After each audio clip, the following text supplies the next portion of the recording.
Audioteka pristato audio programą pagal Stepheno R. Covey audio knygą 7 efektyviai veikiančių žmonių įpročiai. Iš anglų kalbos vertė Andrius Rondomanskis, įgarsino Simas Stankus. Pirma dalis. Ši programa vadinasi 7 efektyviai dirbančių žmonių įpročiai. Ji moko, kad siekti sėkmės mums padeda tik tam tikri charakterio bruožai, o ne įvairiausi greiti problemų sprendimo būdai ar manipuliavimo metodai. Ilgalaikės sėkmės pagrindas yra mūsų įpročiai, o įpročius galima keisti, atsikratyti senų ir išsiugdyti naujus. Taigi toliau kalbėsime apie 7 tarpusavėje susijusius įpročius, kuriuos yra išsiugdę efektyviai dirbantis ir bendraujantys žmonės. Šie įpročiai yra tapę pagrindinėmis jų būdo savybėmis. Pirmiausia, noriu pasakyti, ko iš programos galite tikėtis ir ką turėtumėte daryti, kad šie jūsų lūkesčiai tikrai išsipildytų. Programa labai veiksminga. Aš nehiperbolizuoju. Nesistengiu padaryti jums kuo didesnio įspūdžio. Pažadu, kad šie įpročiai, kai imsite jais grįsti savo veiklą, iš esmės pakeis jūsų gyvenimą. Pirma, išaugs jūsų pasitikėjimas savimi, padidės savigarba. Didžia dalimi taip atsitiks dėl to, kad imsite valdyti savo gyvenimo aplinkybės. Jūs nesate auka. Jūs patys galite valdyti įvairias situacijas. Antra, pagerės jūsų santykiai su aplinkiniais. Daugelis žmonių bendrauti nemoka. Jų santykiai su artimaisiais bei kolegomis prasti arba jau žlugę. 7 įpročiai padės juos jums pataisyti. Šie 2 dalykai tarpusavyje artimai susiję. Kuo labiau jūs pasitikite savimi, tuo labiau gerbėte kitus ir tuo geriau jums sekasi bendradarbiauti. Tuo mažiau esate priklausomi nuo aplinkinių žmonių silpnybių. Niekada neleiskite, kad kitų žmonių silpnybės kontroliuotų jūsų emocinį gyvenimą. Trečia, išmoksite daryti kitiems žmonėms įtaką, motyvuoti juos. Ar jums patiktų, jei jūsų vaikai džiaugsmingai ir neraginami atliktų visas savo užduotis? Ar norėtumėte, kad kolegos ir verslo partneriai greitai reaguotų jūsų poreikius, bendradarbiautų, kūrybiškai spręstų iškilusias problemas? Ir ketvirta, jūs pajusite nuotykių ir kūrybiškumo dvasią, džiaugsmą, entuziazmą, jums atsivers naujos galimybės, jūs galėsite augti ir mokytis. Rezultatai jūs apstulbins. Jūsų gyvenimas pasikeis iš esmės. Tačiau ši programa nežada greitos ir lengvos sėkmės. Tai evoliucija, kuri pareikalaus didelių jūsų pastangų. Pastangos iš esmės turi būti kreipiamos šia linkme. Pirmiausiai pasistengkite viską labai gerai suprasti, nuolatos kartokitės čia išdėstytą medžiagą ir gilinkitės į ją. Mokykite kitus žmones. Dalykitės gautomis žiniomis su artimaisiais ar kolegomis.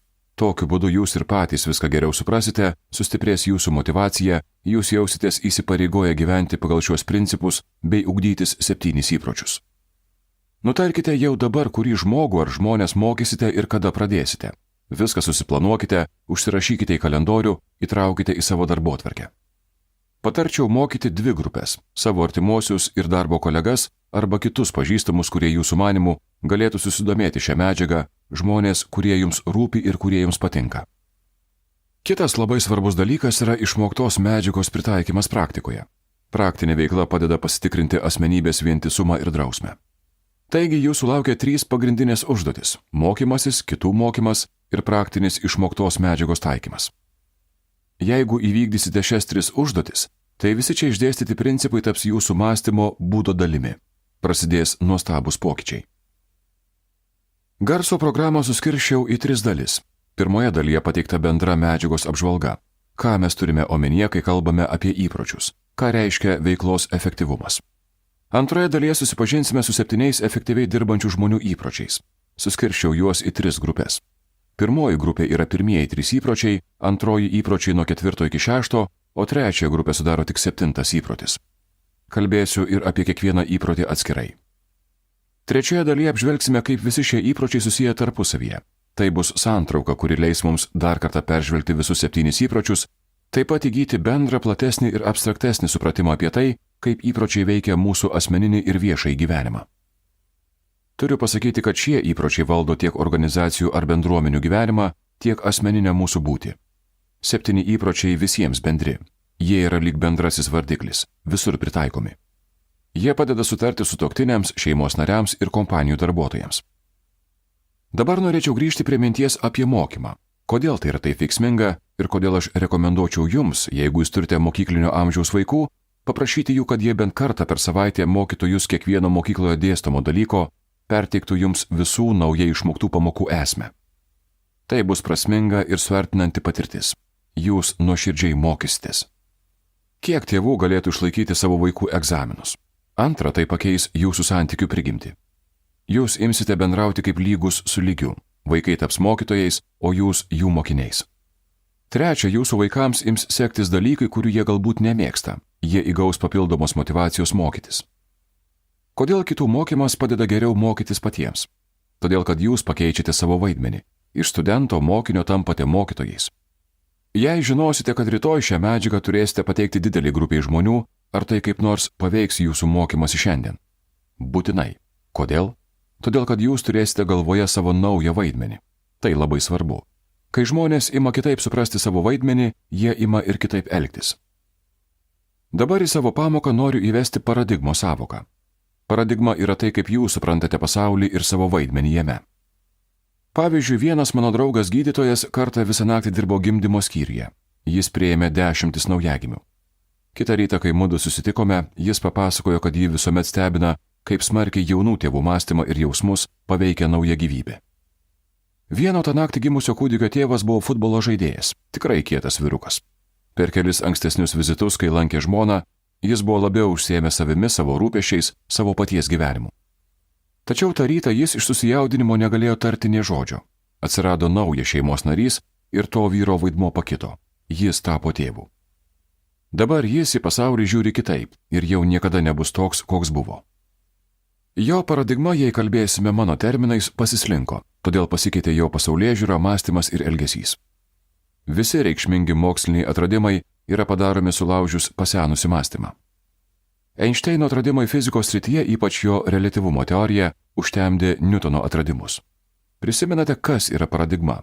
Tai jūsų pasaulio supratimas. Reliatyvioji paradigma leido geriau nuspėti ateitį ir turėjo didesnę aiškinamąją vertę nei Niutono mechanikos paradigma. Niutono dėka galėjome nuskristi į mėnulį, bet neįstengėme pažinti pagrindinio visatos elemento – atomo. Einšteinas yra pasakęs vieną labai reikšmingą dalyką susijusi su mūsų tema. Taigi jis pasakė, kad mes nesugebėsime išspręsti didelių problemų, jeigu mąstysime lygiai taip pat kaip ir tada, kai tas problemas sukūrėme. Pakartosiu dar kartą. Mes nesugebėsime išspręsti didelių problemų, jeigu mąstysime lygiai taip pat kaip ir tada, kai tas problemas sukūrėme. Tad jei norime problemas spręsti efektyviai, privalome pakilti į naują mąstymo lygmenį, pereiti į naują paradigmą. Paimkime pavyzdį iš medicinos. Kol gydytojai nieko nežinojo apie bakterijas, mirdavo daug kūdikių ir gimdyvių. Moterys mieliau sutikdavo gimdyti namuose prižiūrimos pribuvėjų, nes taip gimdant mirčių skaičius būdavo mažesnis. Ir niekas negalėjo suprasti, kodėl. Kare sužeisti vyrai dažniau mirdavo nuo nedidelių žaizdų laukdami eilėse prie gydytojų kabinetų, nei nuo sunkių sužeidimų mūšių vietose. Tačiau, kai mokslininkai sukūrė bakteriologijos teoriją, atsirado visiškai nauja paradigma, naujas žemėlapis. Susiformavo naujas supratimas, kuris leido medicinai žengti didžiulį žingsnį į priekį. Analizuokite savo elgesį, veiksmus. Pabandykite suprasti, kaip suvokiate pasaulį, kaip mąstote. Truputį vėliau aš paaiškinsiu tai nuodugniau. Dabar noriu papasakoti jums apie vieną mano neseniai patirtą paradigmos poslinkį. Pamastykite apie šią situaciją. Įsijauskite į ją ir pagalvokite, ar jūs ją būtumėte išgyvenę taip pat. Taigi vieną sekmadienio rytą važiavau Niujorko metro. Vagone buvo ramu. Kas skaitė laikraštį, kas sėdėjo paskendę savo mintise, kas tiesiog snūduriavo. Staiga vidun įžengė vyras su linksmai klegančiais vaikais. Aplinka akimirksniu pasikeitė. Vyras atsisėdo šalia manęs, užsimerkė ir atsipalaidavo, nekreipdamas dėmesio į savo siautėjančias atžalas. O šie šūkavo, mėtė daiktus, netgi plėšė keleiviams iš rankų laikraščius. Buvo išties nejauku. Bet vyriškis sėdinti šalia manęs elgėsi taip, tarsi tie išdykėliai būtų buvę ne jo. Sunkiai tvardžiausi. Negalėjau patikėti, kad žmogus gali būti toks abejingas ir nesudrausminti tarsi nuo grandinės nutrūkusių savo atžalų. Tariau savo, kad jis neturi jokio atsakomybės jausmo. Aiškiai mačiau, kad ir kiti vagono keleiviai buvo suirzę, todėl grįžtelėjau į jį ir kiek galėdamas ramiau tariau, kad jo vaikai labai trukdo kitiems žmonėms, paskui paprašiau, kad jis juos kaip nors sutramdytų. Žmogus atsimerkė, tarsi tik dabar suvokęs, kas vyksta, ir mandagiai atsakė, kad jie ką tik iš ligoninės, kur prieš valandą mirė jų motina. Jis pasiguodė, kad norėtų nuraminti vaikus, bet tai esą dabar padaryti jam būtų labai sunku, juk ir jie išgyvena netektį ir nelabai sugeba tvardytis. Ar įsivaizduojate, kaip tuomet pasijutau? Staiga mano paradigma pasikeitė. Viską ėmiau matyti kitaip, o kadangi kitaip mačiau, pradėjau kitaip galvoti ir kitaip elgtis. Mano irzlumas išgaravo. Nebesirūpinau savo manieromis ar elgesiu. Širdyje pajutau šio žmogaus skausmą. Nevalingai ėmė piltis užuojauto žodžiai. Situacija pasikeitė akimirksniu. Aš tikrai norėjau jam padėti. Matote, kaip mūsų požiūris ir elgesys priklauso nuo mūsų paradigmos, nuo to, kaip mes suvokiame situaciją. Iš pradžių aš irzau, kad tas žmogus metro vagone neprisima jokios atsakomybės už savo vaikus, bet situacija pasikeitė. Jūs irgi būtumėte norėję jam padėti, būtumėte pajutę jo skausmą, kuris buvo toks didelis, kad jis nemokėjo su juo susidoroti. Norėdami suprasti įvairias gyvenimo aplinkybės, turite susimastyti apie savo paradigmas, apie tai, per kokius akinius žiūrite į pasaulį, o tada galbūt reikėtų pabandyti pakeisti tą paradigmą, pakeisti savo vaidmenį, pažvelgti į situaciją naujų žvilgsnių. Mūsų elgesį veikia ne patys įvykiai, o tai, kaip mes juos interpretuojame.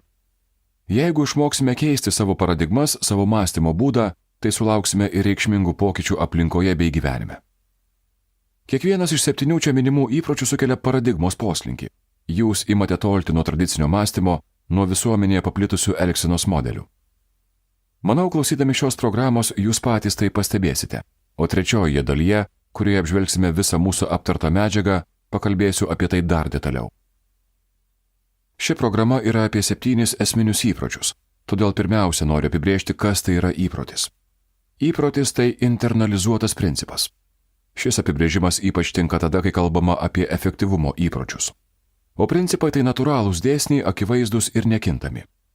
Pavyzdžiui, verslo principas yra branginti klientą ir savo verslą derinti prie jo poreikių. Tai yra principas. Jei aš internalizuosiu šį principą, tai reiškia, kad žinosiu, kaip tai padaryti, norėsiu tai daryti ir žinosiu, ką daryti, tai taps įpročiu. Taigi įprotis yra žinių, įgūdžių ir troškimų sąveika. Žinios reiškia, ką daryti, įgūdžiai kaip daryti, o troškimas kodėl daryti. Aš galiu žinoti, kaip elgtis su klientu, kad jis jaustųsi vertinamas. Galiu žinoti, kaip užmegzti ryšį, galiu žinoti, ką turėčiau daryti, bet dėl įvairių priežasčių galiu nenorėti taip elgtis. Todėl šis principas netaps mano įpročiu. Arba tarkime, aš trokštu užmegzti artimesnį ryšį su paaugliu sūnumi, bet nežinau, kaip tai padaryti. Įprotis nesusiformuos.